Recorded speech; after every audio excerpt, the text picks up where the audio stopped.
What would you say is the difference between pickleball and paddle? Everyone can play pickleball. In my opinion, pickleball is much easier. What would you say is your coaching philosophy? How would you say is like your mantra in paddle? Well, my mentor, which is Claudio Gilardoni, is one of the best top coaches in the world. He teach me that you have to do every single lesson like if it's gonna be the last one. Less is more, and sometimes a lot of people want to finish the point or want to play very aggressive, be alive with the ball. Like you don't want to depict the point finish, you want to enjoy the point. And in Spain, Padel is very big. I play versus Juan Lebron. He was number one in junior. Yeah. And I say, wow, how is the level? I'm very far to that level. Where people can find you? Well, I'm in the king of Padel. All right, man. Thanks for being here, Antonio. Thank you for inviting me. Yeah, man. This is a pleasure for me to be Antonio, here. we met at Tactica Padel, yes. Padel in Point Loma, San Diego. Yeah, Barnes Tennis Center, correct. Yeah, and I wanted to learn how to play paddle. I tried pickleball, I tried tennis, but then these paddle things came up, and I went on we did like a tournament or something, and then I met you. You were super cool, and say, hey, I want to learn how to play paddle. I said, hey, join me. I'm the head coach. I was like, oh shit. And then that's how we met. So like probably was like last August, no? Yes, We did correct, the because I came tournament. from the US in July, last August, Oh, last July you came Last to the July. States. From Spain. from Spain, What's the city? Murcia. Murcia. Where is that located? It's in the southeast of Spain, in the Mediterranean coast, Okay. close to Alicante, Andalusia. Okay.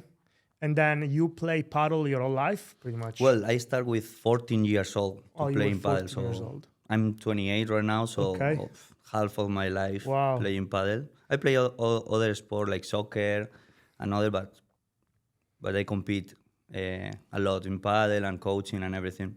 There is a lot of people are into pickleball nowadays in the States, especially. What would you say is the difference between pickleball and paddle?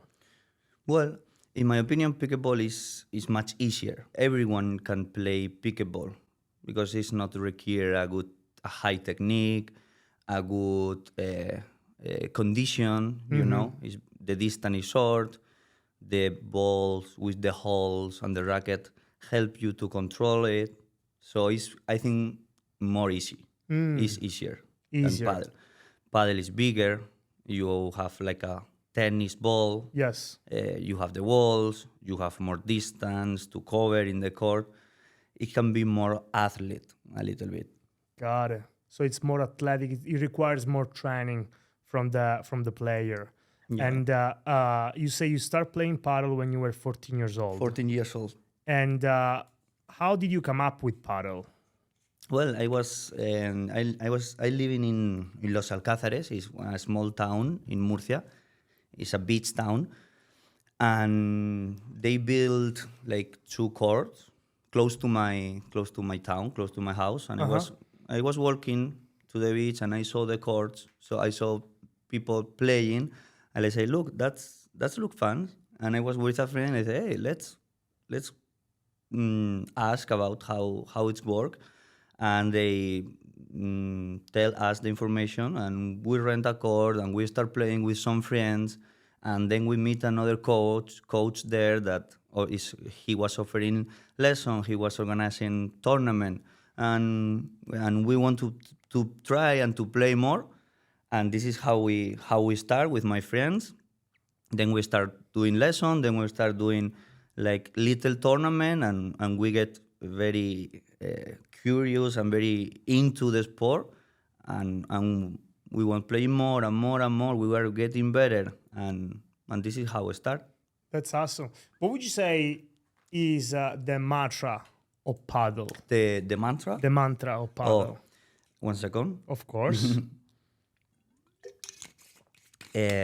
Well, Because when you're training me, you say so many good stuff. I feel like it need to be recorded because how much value you're able to bring when it comes to like even little things, little like light bulbs. For example, you always say sometimes less it's better. It's more. Less is more. Less is more. Less is more. And how would you say is like your mantra in paddle? Well, my mantra is like, as you say, like less is more. And sometimes a lot of people want to finish the point and want to play very aggressive, and they don't identify which ball should be attack, which ball should be defend. They play everything in the same pace, the same rhythm, and this is one thing that a good player can think when I should attack the ball, when I should put the ball in place and continue with the point, like be alive with the ball. Like you don't want to the point finish. You want to enjoy the point and slow down the play sometime and accelerate the rhythm sometimes. So it's so important, like identify in what area I am, or what kind of ball I receive, in order to do one treat to the ball, or other, more defensive or more aggressive. It makes sense. It makes sense.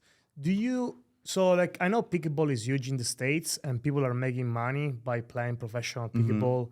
I mean, we all know tennis. It's like a huge sport. Yes. People make a bunch of money with that. What about paddle? Do professional paddle player make a bunch of money too? Or what's the maximum? Well, it's growing a lot with the creation of new circuit. Nowadays we have the Premier Padel circuit, which is the highest level competition It's like the in the world. Serie A of soccer. Yeah, it was like the all World Padel Tour. Okay. Is like the main competition when all the best professional player are playing. Oh. And some investors put a lot of money in that circuit with a lot of tournament all over the world. Like right now they're playing in Argentina. Last week they play in Asunción. Next week they're playing in Chile, and is playing all over the world. That's the main circuit. But there are other options for paddle player. Like for example in the US, like last year was created the PPL, which is the professional with the pro paddle league. Okay. And there are like 10 or 12 teams, and they have a very good prices to play that competition. And yeah, there are other circuit, like a national circuit in paddle. It is called Red Paddle Circuit. Red, like the color, as a color, and paddle, Red Paddle, is a circuit. What they are offering 10 different tournaments, and they're gonna close the season with a master final with 100,000 prize money for the winners, or to share to every winner. So $100,000. $100,000. The master. What's the master event? Like the master event is like in the biggest event. Yeah, in the the 10 different events or tournament. Okay. They are going to share in points for the winner, for the semi-final, for the quarterfinal, and the master final. The only maybe I think 8 better teams play the master. So for play the master, to qualify in the master, you should play the couple of tournament and creating some points to qualify for the master. Oh, I see what you mean. So like tennis, for example, they can make millions. Yes. Paddles. Not yet. Not yet. Hopefully one day. But we're talking about 100,000. 100,000 is high. It's high. Like for example, in the Premier Padel, which is the highest level. Yes. The winner, the team, because it's paddle with, is playing by 2 persons, it's teams. They're winning 49,000 for the winner. Divide by 2, so each player is winning, if they win the tournament, around 25,000. But we're talking about level of LeBron, about level of Galan. Yes, the best player. Oh shit. Yes. That's it? Yes. Yeah. It's a little bit sad because that's sad. Because it's paddle is so hard, and nowadays is require a lot of effort. Like the professional paddle player are athletes, completely work every day in the technique, in the tactic, in his Strengthening in the strength, in condition, condition, in flexibility, mental mental aspect, the nutrition. Yeah. nutrition, and they take care a lot of every training. They training in the morning, they train in the afternoon, 5 days per week. Later go and travel for tournament. Do you see so much injury in the paddle world or no, not much? Some of them, because as every high level sport, Sure. when you are in a high level, you put your body into the maximum you can do, because you want to be a little bit more fast or a little bit more stronger, or you want to shoot better. Yeah. So you put your body and your health in a higher position. So one of my fitness coach say, like, the highest sport or el alto rendimiento, like The highest level of the higher levels of competition competition. is not healthy. So it's not healthy, because you are putting yourself in a extreme, into the limit. Yes. So you were a professional paddle player.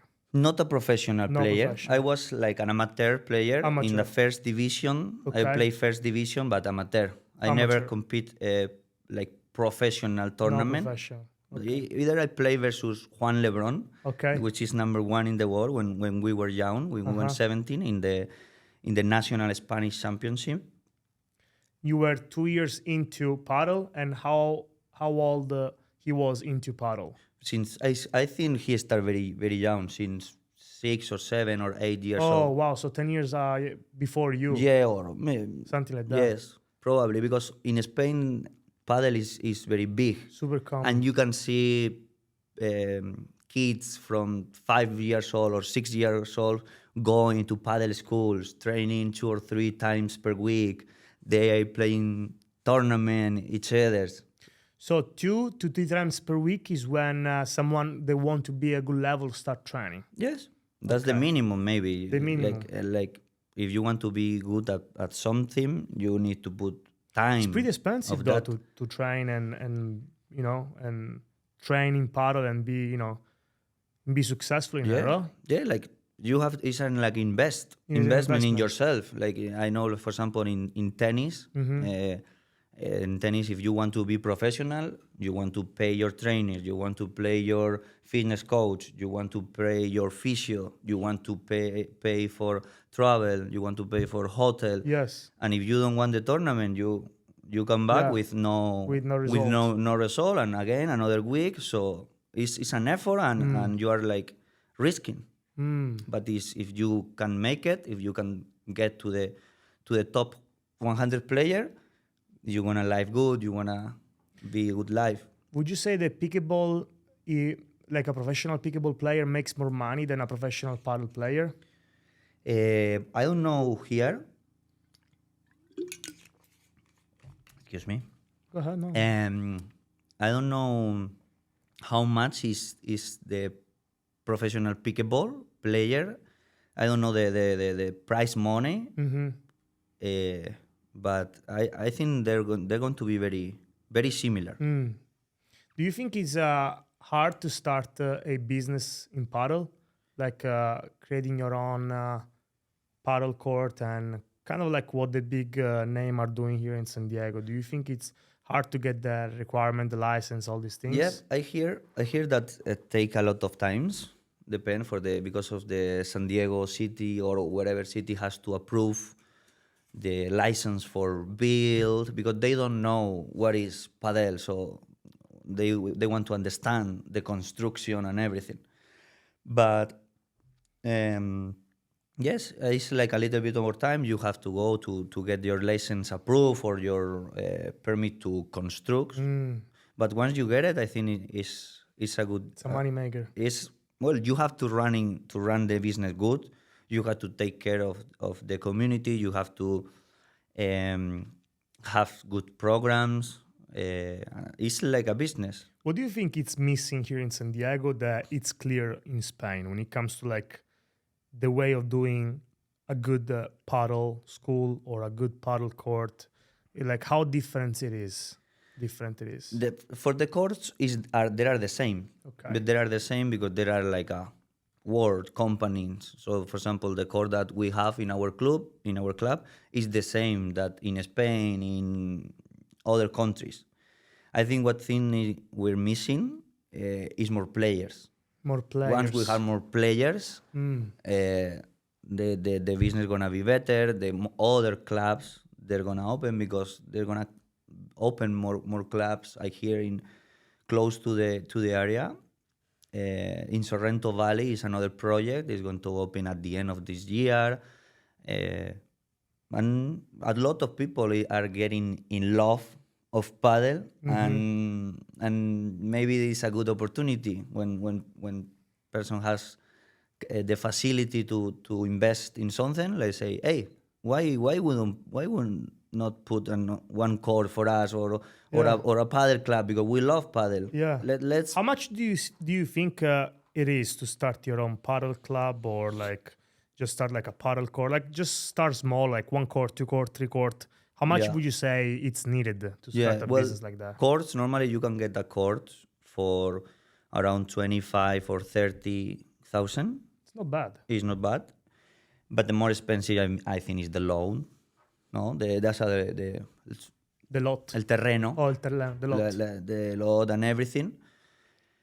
Yeah, but I don't know how here in San Diego the price for do that, but I think like maybe like $500,000 or something like that to be a cool area with 4 or 5 courts and everything. Maybe less. Have you asked this question around or not yet? I know. Okay. I know the answer. What's the answer? Like I think, for example, in they're opening like a cool club for $1 million or something. They are going to open a cool club, or they're already open. They're already So open. that's the price. Like if you want to invest and to have everything ready around that, Around $1 million. around $1 million, you can have it. Do you know what is the return of investment? How long will it take for you to get your money back? If you do the things correctly, like from 1 to 2 is if you 1 to 2 years if that you are doing amazing, you are doing brilliant. But normally it's more than between 3 and 5 years. 3 and 5 years. 3 and 5 years is the regular, the normal time. That's so good. Wow, I love it. I love that. For example, like in the facility that I train, they're training me. It's called the King of Paddle. The King of And Paddle. I like that. I think they're pretty good in doing business. I mean, I've never talked with the owner, I don't know the owner, but I saw that they put like 90% paddle court, and then the rest is like 2 courts for pickleball. We have 6 court actually. Oh, 6 because court. we have 6 paddle court and 6 pickleball court. But only you can see when you enter, you can see the main 2 court of pickleball. Okay. And then we have like a room, like a private room with 2 more courts that you can do like event or with friends. Nice. You can rent the whole room and has 2 pickleball courts on tables, and you can drink something, eat something. And we have another 2 in the back, like in the left to the back. I think it's so smart though to combine pickleball and paddle because like if you only focus on paddle, I feel like people in the States nowadays, especially here, like it's a good way to bring more players to paddle because there are pickleball there and they're playing pickleball, and when they're watching the club, wow, what is that? And we explain, and some of them, hey, let's try. You want to try? So we are converting pickleball players in a paddle players. Yes. But the most traffic that we have is tennis players because they're more used to it. So paddle is closer than tennis than pickleball. So it's the easier transition. Easy transfer. Okay, easy transition from tennis to paddle. What would you say is your coaching philosophy? Like how would you diversify yourself from like another coach, another paddle coach? Why would you say that you're better or the best, or how would you own your own philosophy on it? Well, I'm growing my own paddle methodology. So I study a lot, and I have a lot of content in order to how I teach, how different, how is the order, Okay. or why I'm teaching you a forehand before a volley, or something Okay. like that. But one especially thing I as a coach, I think is important is knowing how is the people, how is the student, because depend of the personality of the thing you can see, you can teach them in one way Yes. or in other way. Okay. For example, some persons, because there are person, their person learn better if you show them, or other are more working more with an example. If you Yes. put it one example, they can get it easier. Or other they need to see you, or you can do it with them body. So it's important to be in a good way or in other. That's huge. That's also about having people skill, because yes, you can learn paddle, you can teach paddle pretty well, but if you have the people skill of understanding how the other person Exactly. is acting or learning and things like that, is still gonna be not as effective. What would you say is the most difficult thing for someone that is starting a paddle, that you say, hey, I wish someone had told me that when I was 14 years old? Like going back and look at your young self, if you would be the first day of Antonio, 14 years old, and you are your coach, your own coach, you're walking to the court, what would you say to Antonio that day? Well, I will say that keep going, keep practicing, enjoy the process, because a lot of players like quit because they feel a lot of pressure. The results in the tournament, they are not good, and they are asking, "Oh, I'm good enough to continue. This I'm can be good at that, can be professional." And some of the players like quit and stop dreaming. I will say like enjoy the process, enjoy the sport, keep playing, and because paddle is also very social, and paddle give me a lot of good friends, and that's a very good part of that. You know a lot of people, you travel, you know more players, you know more coaches that later becomes in your friends. That's the social part, but the more sport, I will say like you're gonna have bad matches, you're gonna have bad tournaments. You are going to doubt about what are you doing, but even Michael Jordan has had bad days. So I will say like keep going, stay positive, and enjoy the process, because it's a sport, and it's good for your mental health, for your physical condition. Just keep going. That makes sense. Have you had someone injure himself in front of you? Injured? Yeah, injury. Probably I was playing, and I think yes, of course, yes. Beside me, of course. No, wow, your case is very You extreme. remember? That's the hardest that I Really? saw. Yes, like I saw like just like a ankle. Just I when you twist your ankle and you cannot play. Oh my gosh. But yours was tough. Mine was- You scared me that day. Yeah. I was more. But then I kept going though. I put it back and I kept yeah, going. no, I know. That was crazy.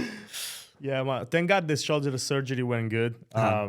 But what would you say is like a really difficult thing for a paddle player to learn?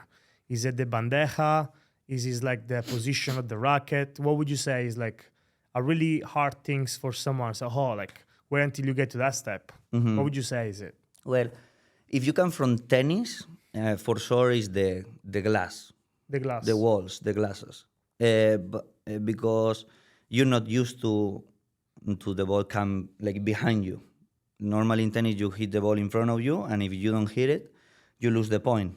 But here in padel you have a second chance. If you can hit it in front of you, you can let the ball pass, touch the glass, and actually you have to do that and help you sometimes with the glass because give you more time, help you in the defense and everything. That's for tennis players, Yes. I think.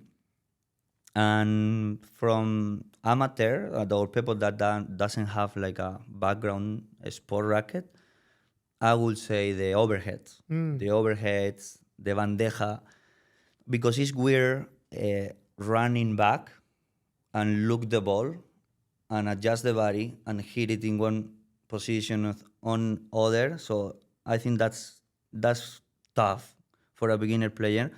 Try to going back and running back and hit the ball in the air. I mean, it's definitely a hard shot for sure, especially because you have to coordinate properly the shoulder, put in a position of diagonal way, and then going hit in a certain position, making sure that your wrist is not fucking it up, and like be proper. And on top of that, there is the left Yes, and like, right feet. it's a lot of coordination. Lot of A lot of coordination. coordination, like upper body and lower body. You have to move it different.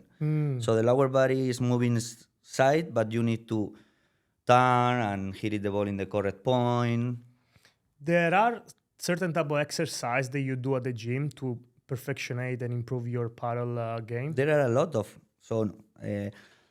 in here, like so in this 10 or 5 years past, a lot of physical condition start getting very important. And like 20 years before, the players doesn't train in the physical condition a lot. But now they work very hard in the year, and there are a lot of coordination exercise like speed and acceleration and movement. Damn. So What would you say important. is a good body for a paddle player? What's a good body physique for a paddle player? Well, you have to be fast because paddle is very explosive. It's very explosive with a short amount of time, but with a lot of intensity because Yes. of the distance of the court. So you have to be explosive. You have to be fast. You have to have power. So, like, would you say is a tall person, small person, There- fat, big, Well, muscle? everyone can play paddle. Okay. Okay, so if for amateur, I know a lot some friends or other player with that are fat, if you can say that, but they have a very good touch, Good and they touch. can control the ball very good, Very good. and they know how to position in the court. Mm. And there are other players But that they're not too fast, though. no, they're not too So fast, you're getting it with a chiquita, with a or small or ball. a drop, so you have to move them. Okay. You have to get in out of them position because you know they're very comfortable. How long do you think it took you to learn the visualization of the ball and understanding how you're able to strategize the ball in a way that you're able to maneuver your enemy, right, the other opponent, and be like, okay, I'm gonna put it right there, and then I know he's gonna go and come forward, so I'm gonna put it right there. So me personally, for example, like I'm on my 5th lessons with you, and I still have a hard time to have that part in it. And of course, I mean, 5 lessons are nothing, but what would you say would be a breaking point for me to say, you know what, Marco, I think where the position that you're going and how you are, consistent with that, like I think in the next yada month, you will be able to have a better understanding of this and this and this. What would you say? Well, first you're doing very good. Okay. You are improving a lot. Thank you. But the thing that is getting you better is play. play a lot of matches. I have one tomorrow Oh, nice, from 12 p.m. until 1:30. nice. Yeah. But it's not just play matches, because you play matches and no one is telling you what are you doing wrong, what are you doing right. You're gonna continue doing the same mistake. So a very good way to improve and to understand better the game is obviously the group lessons. Group lessons. The group lesson, because there are 4 people and they can play each other with the coach, with the instruction of the coach, and you can do different situation of the court in the court, like a play in play situation. Oh, it makes sense. Some specific situation, because you can play with me, but we can train together. But we are only 2. We are missing your partner. Sure. And we are missing my partner. Yeah. And this is a double sport. So it's a lot of the pain of the partner. Where is my partner position? Where is your partner? What you do if you are playing my partner? Or so it's the most to understand the tactic and the game is the best thing is for people on court, and of course with a coaching guidance, no, that can show you, hey, you are in a bad position. Look where you are playing that ball. You need to cover the net, or you have to go down. How that's super. So would you say, for example, like your go-to or blueprint for success in paddle would be like, on my opinion, you, Antonio, say, for example, I think that someone need to have at least 10 lessons, 5 lessons, 2, 3, 5, 20, one-on-one with a coach. And then after that, the next step will be to have a group coach lessons. Yeah. What would you say is like if someone is watching this show and they have no idea what paddle is and they're just learning, oh, this sounds interesting. What type of tips would you give them? Say, hey, if you want to be good, decent player, I think you should do this. What would it be, the blueprint? Yeah, I will say, like, in the beginning, like, maybe they need like a certain of lesson in order to teach them the technique, the fundamental and everything, like maybe between 10 lessons in order that you can see all the shot. Depend of the student, because maybe one student is learning faster and is getting the things very fast, and the other one is a little bit more also about of his or her capacity of learning, the coordination they have. That's so important. If for example, if I get a student that never play sport before, oh yeah, it's gonna be more hard, or never do that, so they need coordination and everything. That's important. So maybe one person needs 5 lessons and is ready to go. Another with the 5 lessons, you won't do shit. You not do nothing. You can do 20 or so. It depends. It makes sense. But for sure, I will do like a minimum of lesson in a like private or maybe 2, working in the technique, working in different aspects, and then you can do a group that also you are gonna training and practice technique, but more into the tactic and understanding the game, the live ball situation and everything. That makes sense. So there are strategies into paddle. When is that you start learning the strategies? Or which phase of a player you start learning the strategies within like a one-on-one coach, let's say? Or do you say that it's when there is like 4 people in the thing and then there is a coach?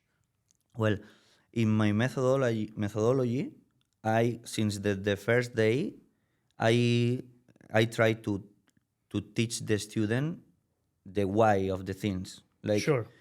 Why? And I love that about you, because I feel like you're really, really good in not only showing, not only teaching, but also explaining kind of like the behind the scene, exactly. Why you're doing this. Like you ask question like, what do you think, is this going to be right or going to be left? Do you think this? And I like that, because sometimes I feel like, I'm getting lost in my oh shit, I fucked up that ball. And I say, Marco, like, are you going right? And then bring me back to like that's true. Focus on it.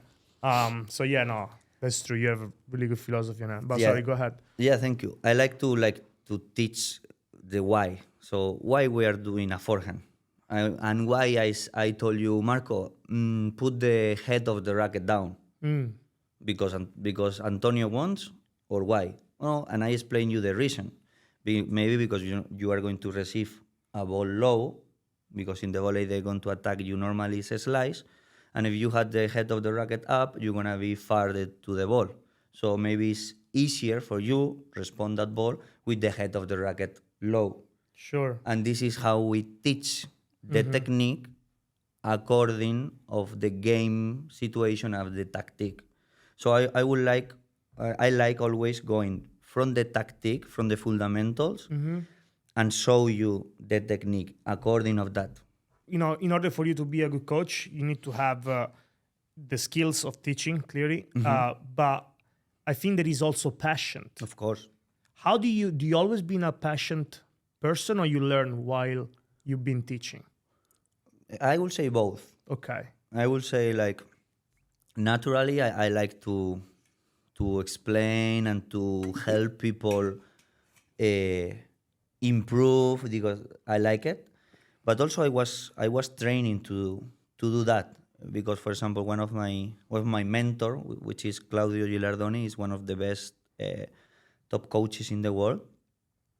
He teach me that you have to do every single lesson like if it's gonna be the last one. Every single lessons. Every that single is going to be lesson the last like one. if it's the last one that you do. Wow, that's beautiful. Yes, it's hard. I like it a lot. Like for example, I have a lesson tomorrow at 10. I can say wow. Or better example, that's happened to me a lot. I normally do like between 7, 8 lessons per day, maybe one day 6, one day 10. Some of them they're very tough, no? And I will go with you Wednesday at 6 p.m. And I already did 6 lessons before.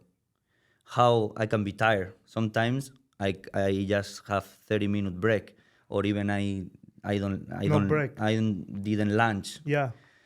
But one thing that is give me energy to do my job good Yeah. and to do my patient good is thinking in that. Is thinking in do that lesson like if you're gonna be your last one. How you gonna do Don't that fuck lesson? it up. How you gonna do that lesson? Yeah. You're gonna enjoy every single second. Wow. You're gonna be worried of that. You're gonna be patient. You're gonna loud. You're gonna correct. But if you say, "Hey, let's go, come on! Oh my God, I have 3 more lessons left. Come on, let's go. Yes, good." And that's first thing that the people can feel that your student deserve the best service possible. True. That's how you are growing. That's how you are a good coach. When people finish a lesson and I say, "Wow, that lesson was insane," and recommend you to the other friend, to the family, to a friend. Yes. That's how you are improving as a coach and be a good coach. That's huge, man. I feel like that speaks really, really highly of you, because like beside the fact that you can be tired sometimes. Like I mean, every time that I see you, like you're always finished with another Yes. person and then And jumping with me, yes. and then when I'm done with my Another pedal one. coach, you got someone else. Like so, you're always on the run. So then that means like you're really doing that with a lot of passion for sure. That's huge, man. Thank you, I love it. That's huge. What would you say is like, so how do you grade a student? There is level of grading a course. student. Of course. How many grades there are? Well, I divide levels in 4 levels, and inside of 4 levels, I have 6 sub-levels. Is that your way of dividing levels, or that's the standard? No, my way. That's my your way. way. So I have a beginner, Okay. and inside of a beginner, I have 6 kind of beginner. Okay. Like beginner 1, beginner 2, beginner 3, beginner 4, and beginner 6. Okay. Because a beginner can be a person that never played before and grab the racket for the first time. That's a beginner, right? Sure.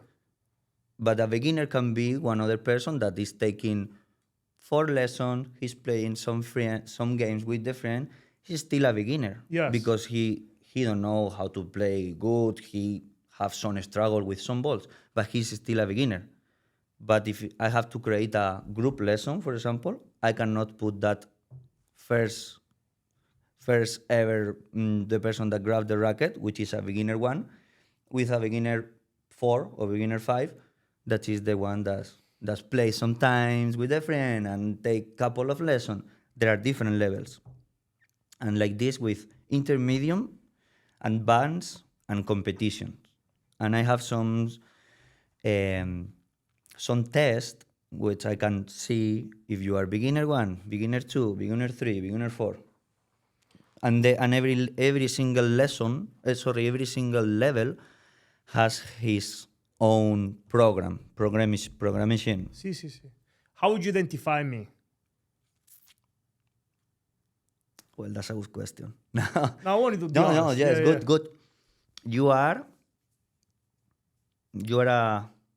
like a beginner 6, intermediate 1 or 2. So you can be like a low intermediate. Low, intermediate. You're not a beginner, Mm-hmm. because not, but you're not a high intermediate, because Yes. high intermediate is close to advanced. Like Fabrizio, for example. Fabrizio is high intermediate, High correct? intermediate. Low advanced, high intermediate. High, intermediate, low. You are advanced. low intermediate. Like I put that Level of level. classification. Like here in the US is more low beginner, high beginner, low Because, intermediate. reason why I ask that is because I saw at the King of Padel they do have like a Yeah, like a bunch of standard of who is the beginner, who's not, and I didn't read it all. I just like read the first one, but I was thinking that is this the standard or that's the standard for that King of Padel? Yeah, like there are not like a global or like a one standard. We are trying very hard, like also in the USPA, the other app, that they are trying to create a ratings, Kind of, okay. like a player rating system. Uh-huh. But in Spain, it's more by categories. By categories. Like for example, and also in Mexico, like for example, five category player is like a beginner, 4th category player is like a beginner and a high beginner, 3rd category player is like a more intermediate low, second division player that there are tournament, second division, it was like a high intermediate, and then is the 1st division, which is the advanced players. That's other way that you can like divide the players and everything. That's huge. So from a advanced intermediate, let's just say Fabrizio, you say advanced intermediate. Yeah, well, high intermediate. High intermediate. What's after that? What's after high intermediate? The advanced. Advanced. The And then there advanced. is advanced 1, 2, 6. Yes. Oh damn. And then it's competition or professional. Sheesh. Damn, that's huge. Yeah, like number 1 in the world, Arturo Coelho or Agustin Tapia, there are competition 1, the competition level 6, sorry, like the highest. The highest. And it's not the same that one advanced here, for example, in San Diego, which is a course. very good player, but they have a lot of difference between them. Makes sense. So there are a lot of different levels insane of a padel player, a lot.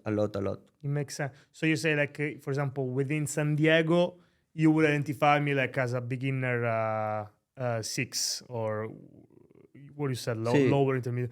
But if I would go to Spain, I'm probably gonna be beginner 1. The level in Spain is Mamma mia, higher. it's higher, huh? It's way higher than here. I remember you playing the tournament last August, and you play with a little kid. I don't remember his name. Jorge? I don't know his name. But I know he was like probably like less than 20 years old. Yes. He was really good. Mm-hmm. What he's like?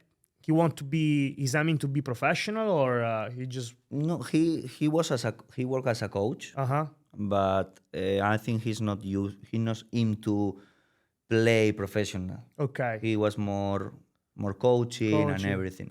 What do you think is the difference between someone like why would you say that you did not go into professional and you stayed into amateur? Well, I think the decision. Mm. I didn't decide go to play to professional. I just when I was 18, I just started college, Okay. university, and in that point, I stopped training. I stopped competing because I was focusing my study. I was focusing my friends, and in Okay. that time, maybe because I saw, I think that's other thing. Maybe because I saw the level of of the good players. When I Uh-huh. played with Juan Lebron, Uh-huh. he was number one in the world with with 17 years old in less under 18. You know, Mm. like a junior. He Yes. was number one in junior, Yes. and I play versus him, and I say, wow, how is the level? I'm I'm very far to that level, very very far. Wow. And then I decide to don't go to that fast to that way, Okay. just to play more for have fun Uh-huh. with the friends, still playing, but not training to be a professional. Do you regret the choice? No, No. I'm very happy. Really happy. Yeah, That's awesome, I bro. had a very good time playing paddle. Mm-hmm. I know how hard is being a professional player. Yes. I miss the competition. I still want to compete and everything, but I was very focused now in coaching, Mm. and I want to be one of the top coaches in the world. And I'm not late for that. Mm-hmm. Maybe I was late to be number one player in the world, but for coaching, for to be a coach, I'm preparing myself to be one of the best coaches in the world. Do you have a coach? No, I No. have a well. I'm coaching myself as a coach. Okay. I'm doing a formation coach, and I not stop studying and coaching. I'm doing different course Yeah.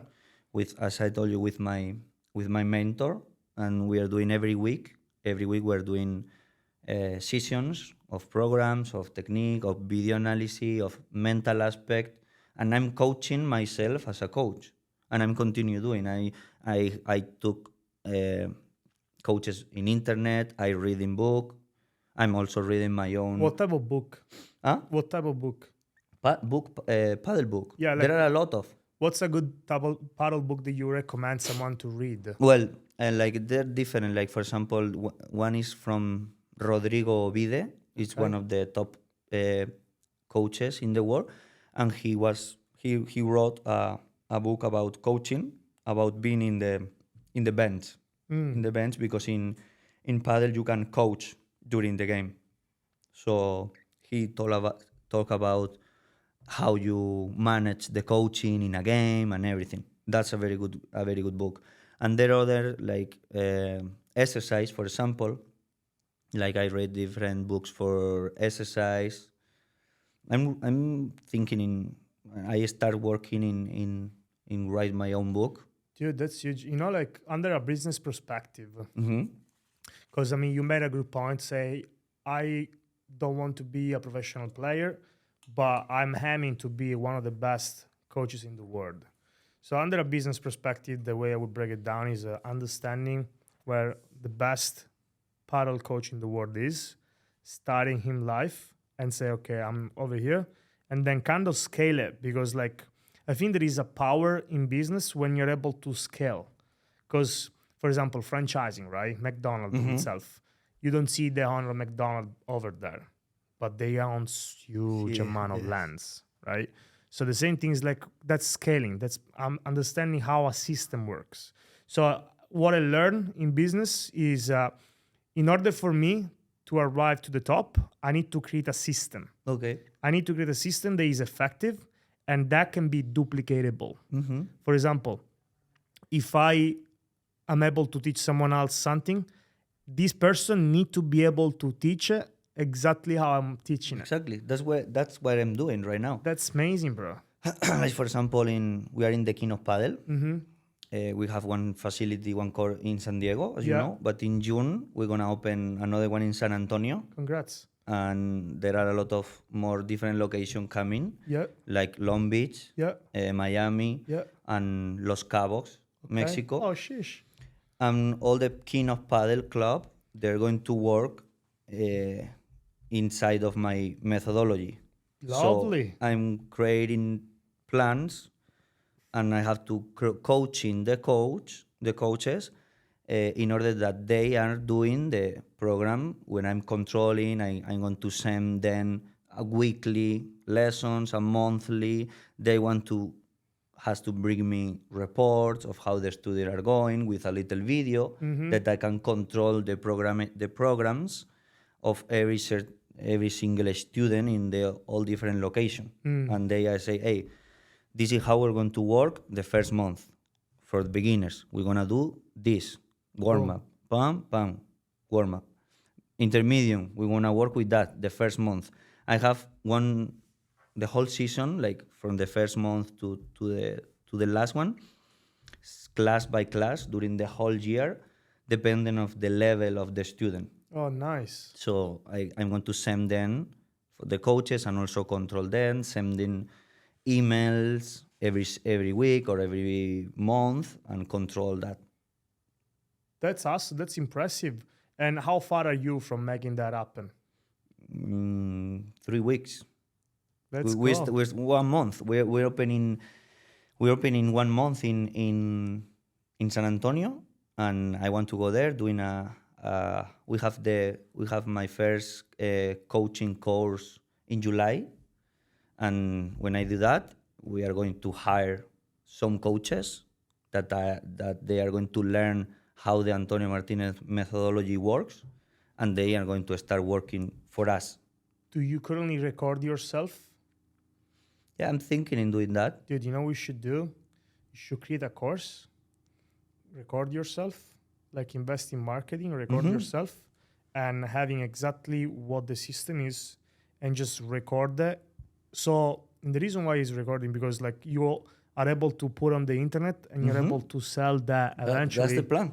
So that's the plan. Everyone can go to Antonio Martinez, and I'm going to share with the people different online course that they can just pay or download and use it in order to learn a lot of things. huge. That's the goal. Like nowadays, like marketing, like